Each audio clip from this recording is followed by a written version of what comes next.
കോൺഗ്രസ് തൃക്കാര്യൂർ മണ്ഡലം committee May ദിനാചരണം നടത്തി.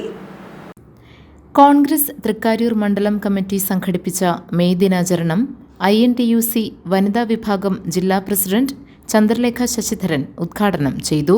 മണ്ഡലം പ്രസിഡന്റ് സുരേഷ് ആലപ്പാട്ട് അധ്യക്ഷത വഹിച്ചു.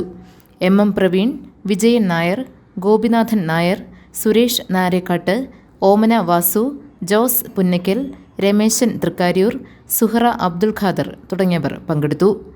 തൊഴിൽ നിയമങ്ങൾ മുഴുവൻ മാറ്റി 4 ലേബർ കോഡുകളായിട്ട് തൊഴിലാളി വിരുദ്ധ നയങ്ങളുമായിട്ട് കേന്ദ്ര സർക്കാർ ലേബർ കോഡുകൾക്ക് ആദ്യം ഒപ്പിട്ടത് തൊഴിലാളി വർഗ സർക്കാരെന്ന് അവകാശപ്പെടുന്ന നമ്മുടെ സംസ്ഥാന സർക്കാരാണ്. പിണറായി വിജയൻ്റെ നേതൃത്വത്തിലുള്ള സർക്കാരാണ് ഇതിൽ ആദ്യമായിട്ട് ഒപ്പിട്ടത്. അങ്ങനെ നമ്മൾ നേടിയെടുത്ത എല്ലാ അവകാശങ്ങളും നമുക്ക് നഷ്ടപ്പെടുന്ന ഒരു കാലഘട്ടത്തിൽ ഈ മെയ് ദിനത്തിന് ഒരുപാട് പ്രാധാന്യമുണ്ട്. മാത്രമല്ല, നമ്മുടെ ഇന്ത്യൻ നാഷണൽ കോൺഗ്രസിൻ്റെ പോഷക സംഘടനയായ INTUC ഈ തൊഴിലാളി ദിനം മെയ് ദിനം യുദ്ധവിരുദ്ധ ദിനമായിട്ടാണ് ആചരിക്കുന്നത്. GTV news, Kothamangalam.